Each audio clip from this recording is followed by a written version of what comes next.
Tere, minu nimi on Hanna Tovha ja ma olen ukrainlane.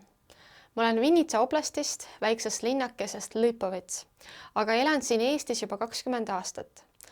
Tahan enda traditsioone ja kultuuri edasi anda. Ja üheks võimaluseks on siis pesanka kirjutamine või kirjamine. Me paneme need sümbolid muna peale, mida me pärast ka kingime kellelegi, kes on väga meile armas või kelles me väga tahame hoolt kanda. Minu perekonnas pesanka traditsiooni ei olnud. Minu vanaema tikkis. Ning kui tavaliselt pesanka kirjamine antakse naiselt naisele edasi, siis mind õpetas Anatoli Lütjuk.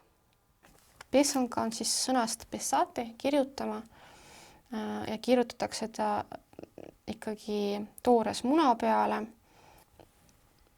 Pesangu on alguses ikkagi keelatud või olnud keelatud ta siis, kui tuli ristiusk Ukraina maale, sest ikkagi ukrainlased alguses uskusid loodusesse ja kõik, mis loodus neile andis, ja neil olid omad jumalad. Ja seda pärast peati ikkagi selliseks saatana värgiks. Või kõik, mis oli loodususuga ja seotud, see oli saatana värk. Aga pärast poole ta kuidagi ikkagi seda traditsiooni hoiti ja anti edasi ja just naistele. Ja tegid seda naised siis, kui perekond juba kas magas või alles läks magama, et majas pidi väga rahulik olema. Ja loomulikult enne, kui see traditsiooni võeti juba kirikus vastu, siis ka loeti alguses palve.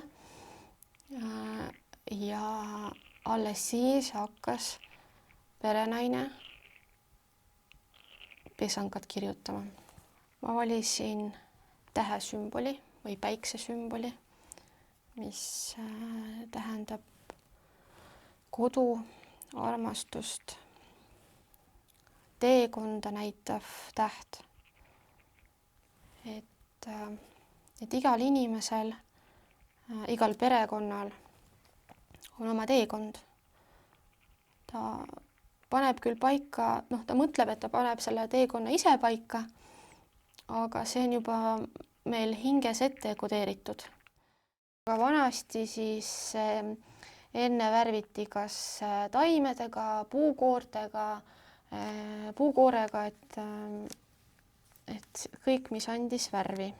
Pesanka näitab sinu hetkeseisundit, sinu praegust tuju.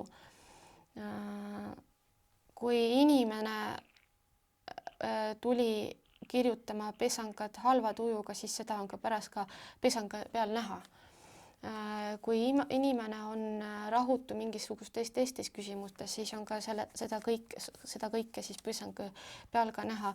Et ta on selline lõuend, mis töötab kui peegel. Et mis sa siia sisse paned, see siis säilibki. Ja muna saigi meil valmis. Täna mul tuli siis selline pesanka. Päris rahutu. On näha ka kollast värvi ja punast värvi, mis on väga tugevad värvisümbolid. Ma olen väga tänulik, et ma elan siin Eestis, selles riigis. Et ma võin ja mul on võimalus ka enda kultuuri edasi kanda, vaatamata sellele, et ma ei ole eestlane. Ma olen väga tänulik Eesti inimestele, kes toetavad praegu Ukrainat ja Ukraina rahvast. Ja kõik saab korda. Все буде Україна.